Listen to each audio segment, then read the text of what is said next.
Bueno, buenos días a todos. Soy Íñigo Enrique de Luna, como me han dicho, portavoz de Agricultura y Medio Ambiente en la Asamblea de Madrid. Quiero disculpar a mi compañero Ricardo Chamorro, que es el portavoz de Agricultura en el Congreso, que no ha podido estar hoy con nosotros como estaba anunciado, porque se ha tenido que ir a Ciudad Real, que es su circunscripción, por unos temas en el Ayuntamiento de Ciudad Real.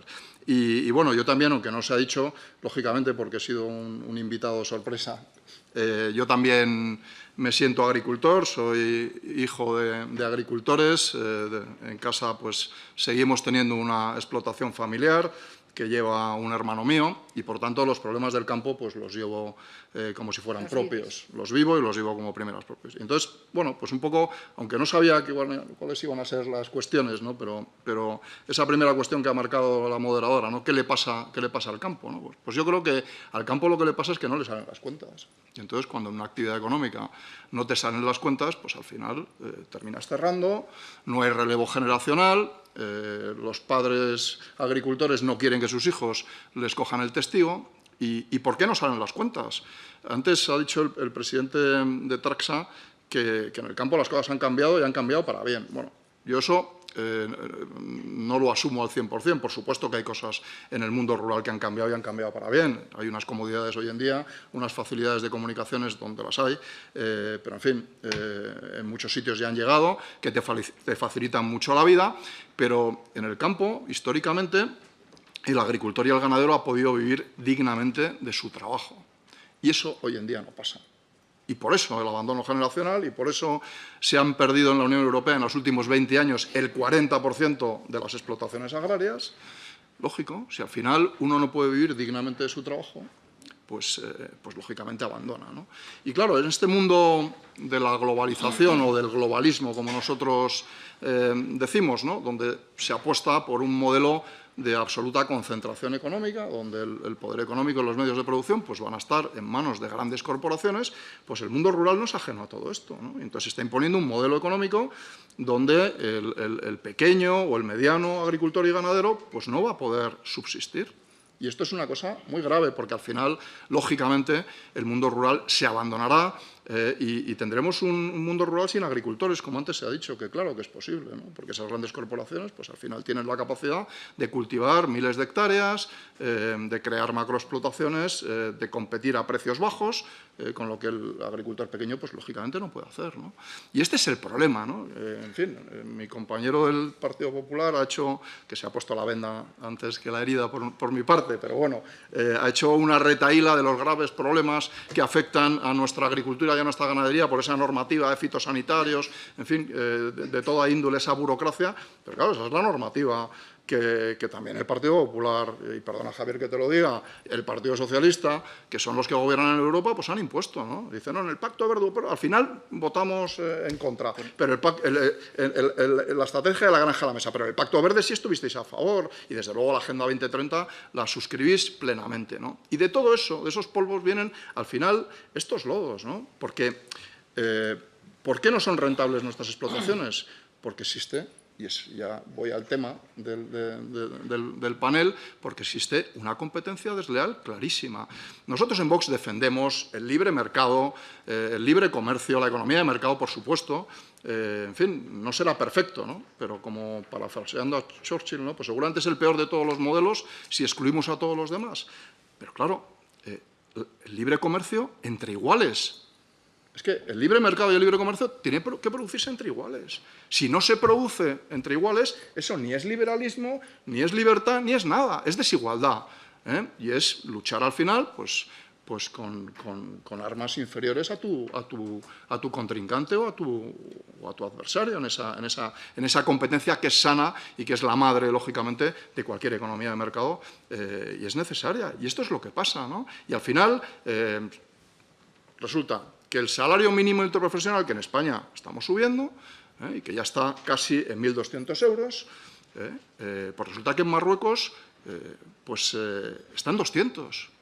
Y las normas sanitarias y ambientales pues, que existen en Marruecos o en el norte de África o en Mercosur, pues son muy distintas a las que tienen nuestros agricultores y ganaderos. Y entonces, lógicamente, al final, cuando te inundan de naranjas el mercado, ¿no? Cuando está pues la huerta valenciana en plena producción, que vienen de Sudáfrica o de Egipto y te arruinan, o yo que soy manchego, cuando en plena campaña del melón y la sandía pues te inundan de productos de otros países que tienen unos costes de producción muy inferiores, pues lógicamente te arruinan, y al final pues terminas abandonando, ¿no? Y ese es un poco el problema, ¿no? Por tanto, las soluciones a todo esto tienen que venir. En fin, decía antes la portavoz de la Comisión, ¿no?, que se avanza hacia una nueva visión en la Unión Europea. Bueno, pues desde luego esperemos que esto sea así, porque hasta ahora la visión anterior lo único que está haciendo es arruinar al campo europeo y al campo español. Esta es la realidad.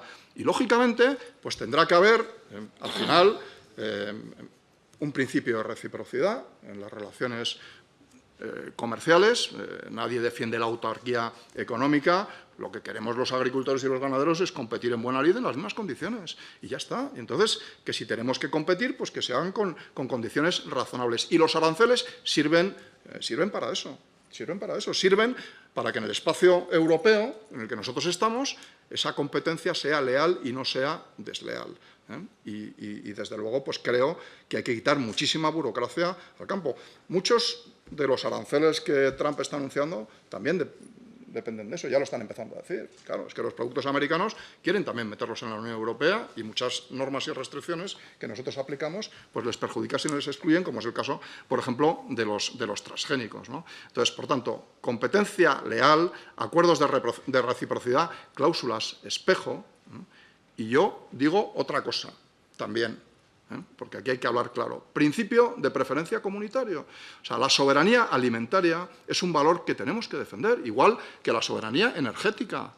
Yo no digo a nivel local, ni a nivel de la Comunidad de Madrid, ni a nivel de España, y a nivel europeo también. Y, por tanto, esa soberanía alimentaria se basa en que tengamos explotaciones agrarias productivas, fuertes, potentes, competitivas, que tengan esa capacidad de producción. Si desaparecen, si se termina deslocalizando la producción mundial de naranja, porque la huerta valenciana desaparece, pues podrá haber un momento donde necesitemos naranjas y no tengamos, porque esto ya pasa con el COVID, con otras cosas. Esta es una realidad y, por tanto, ese principio de preferencia comunitaria significa que primero habrá que proteger lo nuestro. Y luego, si necesitamos productos de otros países, pues habrá que importarlos, lógicamente, igual que nosotros también tendremos que exportar esos mismos productos que tenemos excedentarios en esas mismas condiciones de reciprocidad. Una última reflexión y también contestando alguna cuestión que se ha dicho.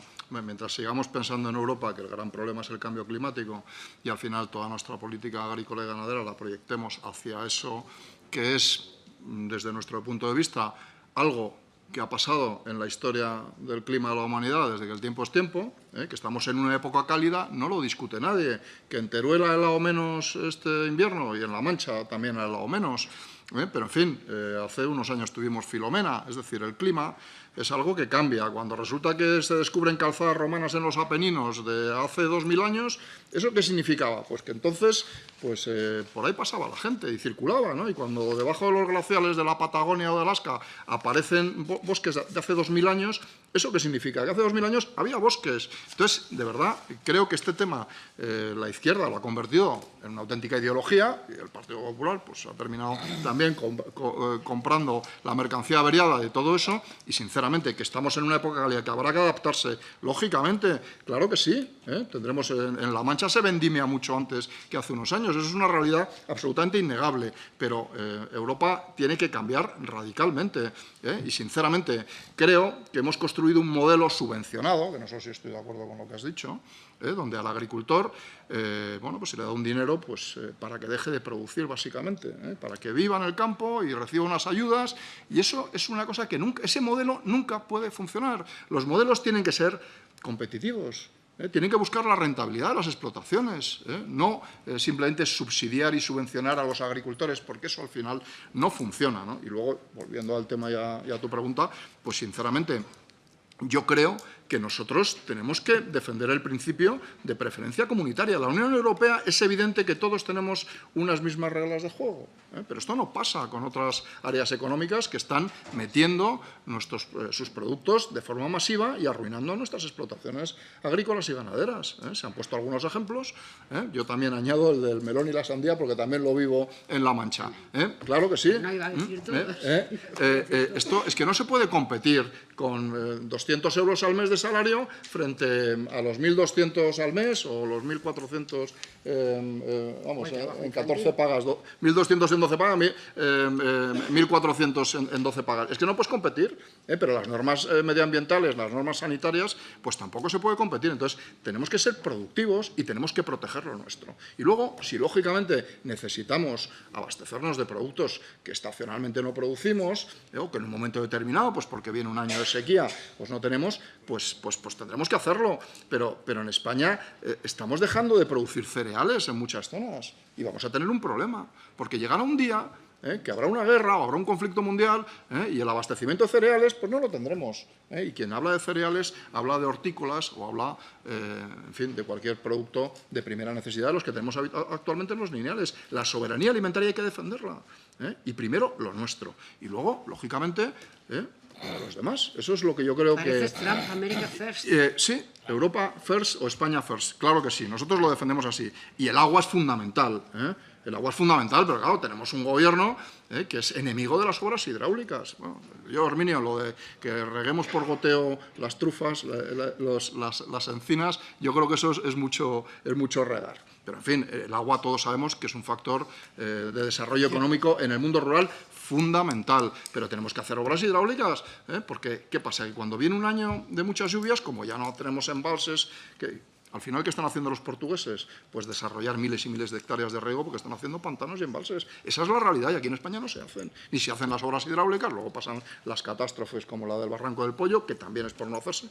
Pero esa es la realidad, que el gobierno de España es enemigo de las obras. Y la Unión Europea también, porque la Agenda 2030 dice, entre otras cosas, que hay que renaturalizar los ríos. Y eso supone acabar con los embalses. No nos engañemos, hay que defender las obras hidráulicas y en un país seco como España, por supuesto, porque la agricultura de regadío es mucho más productiva, fija más población al territorio y crea mucha más riqueza en el mundo rural. Eso es evidente que la de secano. No le voy a